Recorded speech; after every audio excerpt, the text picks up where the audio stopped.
तो वहीं दिल्ली के कई केमिस्ट शॉप पर इंडिया न्यूज ने रियलिटी चेक किया। क्या इन कंपनियों के इस बैच नंबर की दवाइयां जो बैन की गई वो बिक रही है या नहीं। और हमने इस दौरान पाया कि सारी दवाइयां जो हैं वो मार्केट में उपलब्ध हैं, लेकिन बैच नंबर अलग है। देखिए हमारे सहयोगी मनोहर केसरी की एक और रिपोर्ट। मरीज और उनके रिलेटिव है जो दवाई खरीदने के लिए आए हैं, उनसे सीधे बात करते हैं। आप बताएंगे कुछ ऐसी दवाइयां हैं, चाहे हम बुखार की बात करें, सिर दर्द की बात करें, गैस की बात करें, ये सब दवाइयां जांच में फेल पाई गई है, मतलब वो जो है सो गलत दवाई पाई गई है, स्पूरियस दवाई पाई गई है। क्या कहेंगे आप? सर इसके लिए कहने का मतलब है कि ये दवाइयाँ पे कोई भी कंट्रोल होना चाहिए सर, और इस तरह की दवाइयाँ मार्केट में नहीं बिकना चाहिए सर, इन पे कानूनी कार्रवाई होना चाहिए। इसके साइड इफेक्ट भी बहुत ज्यादा होता है, जानलेवा होता है। जी। आपने भी कुछ दवाई खरीदी है क्या? नहीं खरीदी तो अभी थोड़ी सी दवा खरीदी। कौन कौन सी दवाई खरीदी है? नहीं वो तो अंदर से मिली। ब्लड प्रेशर की भी दवाई खरीदी? नहीं ब्लड प्रेशर की भी खरीदी? ना। हार्ट की कुछ दवाई? हार्ट की दवाई खरीदी। अच्छा, हार्ट की दवाई। क्या कहेंगे आप, इस तरह की दवाइयाँ मार्केट में बिक रही है?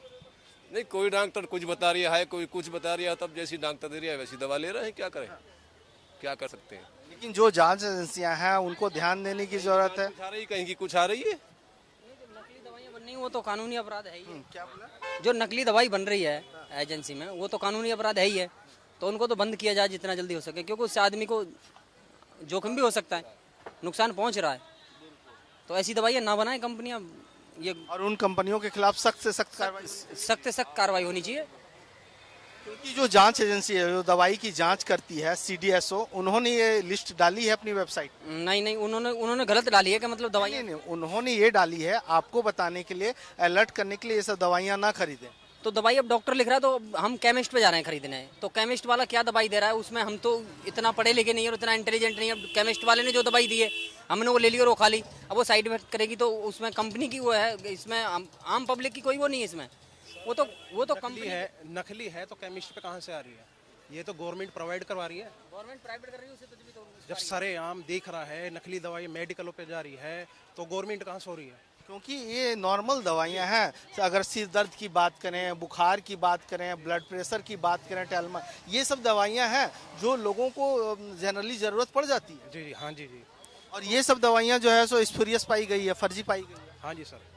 तो इसमें ये है ज़्यादातर ये मेडिकलों पे खुद घोरक धंधा कंपनी कर रही है और खुल का चल रहा है मेडिकलों पे। ये नहीं है कि नहीं, खुल्लम खेला चल रहा है। खेला चल रहा है। कहीं भी चले जाओ, कोडिन ले लो, नशे की दवाइयाँ ले लो, जहाँ 10 रुपए का पत्ता वो 50 का देने को तैयार है मेडिकल वाले। 100 रुपए का ले लो, यहाँ नहीं देगा दूसरा वाला दे देगा। कोरेक्स हुई, कोडिन हुआ, कोडिस्टार सी हुई, बहुत सारी दवाइयाँ कहाँ तक हैं और सबको पता है, प्रशासन को पता है, सरकार को पता है, सब चल रहा है। तो इसमें तो ये है सबसे ज़्यादा है गवर्नमेंट की लापरवाही। जेनरिक दवाइयाँ, लोकल एक से एक लोकल ब्रांड दवाइयाँ जो 2 रुपए की गोली है उस पर 100 रुपए MRP। मतलब आप ये कह रहे हैं कि लोकल एजेंसियों का साठ गांठ रहता है जो जांच करने के लिए आती है। जी। अब ये तो दिल्ली हो गया, आप गाँवों में प्लान करिए। गाँवों में जाके कोई छोटी कंपनी होगी, आप जैसे उत्तराखंड हुआ, वहाँ पे आपके 5-7 लाख रुपए 10 लाख रुपए कंपनी। आप दवाई लेने के लिए आए? जी मैं तो दवाई लेता हूँ, तो वहाँ पे 10 लाख रुपए तो आप अपनी कंपनी ले लो, 10 प्रोडक्ट लो, गाँव में अपनी दवाई चलवा लो। बिल्कुल। अब आप समझ सकते हैं कि ये लोग किस तरह से बात कर रहे हैं। लोग दवाई खरीदने के लिए यहाँ दुकान पे आए हैं, लेकिन वो भी दवाइयाँ मौजूद हैं जो सीडीएसओ ने वेबसाइट पे डाली है, वो अभी तक हटाई नहीं गई है, जो खास बैच की है। तो ऐसे में लोग ये कह रहे हैं, मरीज जो हैं या उनके रिलेटिव हैं, कि सरकार को सख्त से सख्त उन कंपनियों के खिलाफ कार्रवाई करनी चाहिए और बाजार से उन दवाइयों को वापस मंगाना चाहिए। चलिए अब हम पहुंचे हैं त्रिवेणी मेडिकोज में और यहाँ देखते हैं कि जो सीडीएसओ ने दवाई बैन की है, जिसको स्पूरियस डिक्लेयर किया है, वो दवाई यहाँ मिल रही है या नहीं मिल रही है। ये आप देखिए, ये इनके पास टेल्मा H है, पेंटोसिड 40 है, पैरासीटामोल है, एजिथ्रोमाइसिन है, लेकिन ये सिप्ला कंपनी की है। अब हम चेक करते हैं कि जो CDSO ने जारी किया है वो बैच नंबर की दवाई है या नहीं है। सबसे पहले हम पेंटोसिड की बात करते हैं, क्योंकि सन फार्मा बड़ी कंपनी है और बड़ी कंपनी की ये पेंटोसिड दवाई है जो गैस रिलैक्सेशन या एसिडिटी, अगर हम बेसिकली बोलें तो एसिडिटी रिलैक्सेशन में ये दवाई यूज़ की जाती है। बैच नंबर देखेंगे, जिस बैच नंबर को बैन किया गया है वो है ID 2041A, और लेकिन जो मार्केट में अभी इनकी शॉप में जो अवेलेबल है वो GTF 1361 ये है। मतलब इस बैच नंबर से ये पेंटोसिड मेल नहीं खाता है। उसके बाद पैरासीटामोल जिस कंपनी का बताया जा रहा है, जिस कंपनी की दवाई फेक है, वो मैं आपको दिखाना चाहता हूँ। ये कर्नाटक एंटीबायोटिक्स फार्मा लिमिटेड का है और ये जो है तो आपका किस कंपनी का है, पैरासीटामोल पैरासिप 500 है और ये सिप्ला का है। तो इसका भी नाम नहीं है, लेकिन ये सारी दवाइयाँ मिल रही है बाज़ार में, लेकिन बैच नंबर अलग अलग है।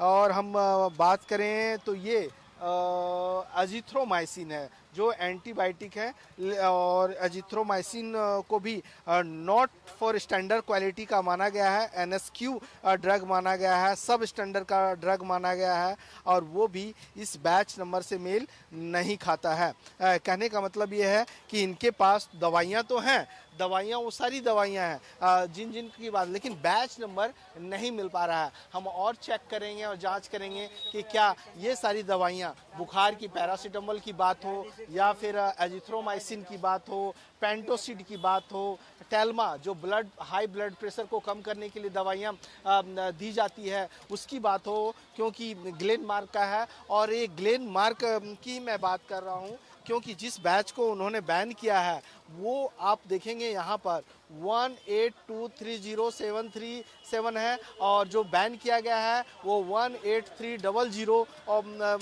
का सीरीज नंबर है। तो ऐसे में हम ये कह सकते हैं कि अगर आप खरीदते हैं ये सारी दवाइयाँ तो आप सचेत हो जाएं और बैच मार्क देख करके, जो बैच नंबर है उसको देख करके ही खरीदें। हम सीधे दुकानदार से बात करेंगे। आप बताएंगे कि जिस तरह से ड्रग्स कंट्रोलर ने ये लिस्ट जारी की है, अपने वेबसाइट पे दी है, क्या कहेंगे आप?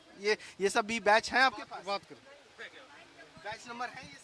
नहीं, ये सारा बैच नहीं बने हैं, लेकिन ये सब सारी दवाइयाँ हैं। हम है बिगर पर्चे की दवाई देते ही नहीं हम। हाँ जी, नॉर्मल पैरासीटामोल भी कोई मांगता है तो हम नहीं देते उसको। हाँ जी, नहीं, ये फर्जी दवाइयाँ, फेक दवाइयाँ, नकली दवाइयाँ मिल रही है बड़ी बड़ी कंपनियों की। हम सिर्फ डिस्ट्रीब्यूटर से माल लेते हैं। ये चीज़ें जैसे आप नकली वगैरह बता रहे हो ये यहाँ नहीं मिलेगी आपको। ये मिलेगी तो आपको भागीरथ लाल किले के सामने। तो जो ऐसा काम कर रहा है उनके खिलाफ एक्शन होना चाहिए क्या? जरूर, बिल्कुल जरूर होना चाहिए। बिल्कुल कार्रवाई होनी चाहिए। तो मैं तमाम मरीज और मरीज के परिजनों को यही कहूँगा कि मार्केट में अगर इस तरह और ये सारी बैच की दवाइयाँ अगर खरीदने जाते हैं, अगर आपको मिलता हो तो आप सचेत रहें और ये दवाइयाँ ना खरीदें, न तो आपकी जान पर ये दवाइयाँ भारी पड़ सकती है। जांच में फेल हुई दवाओं को लेकर इंडिया न्यूज की टीम ने CDSCO के हेड, मरीजों और उनके परिजनों से भी बातचीत की। क्या कुछ उनका कहना है ये भी आपको सुनवाते हैं, लेकिन अब वक्त हो गया एक छोटे से ब्रेक का।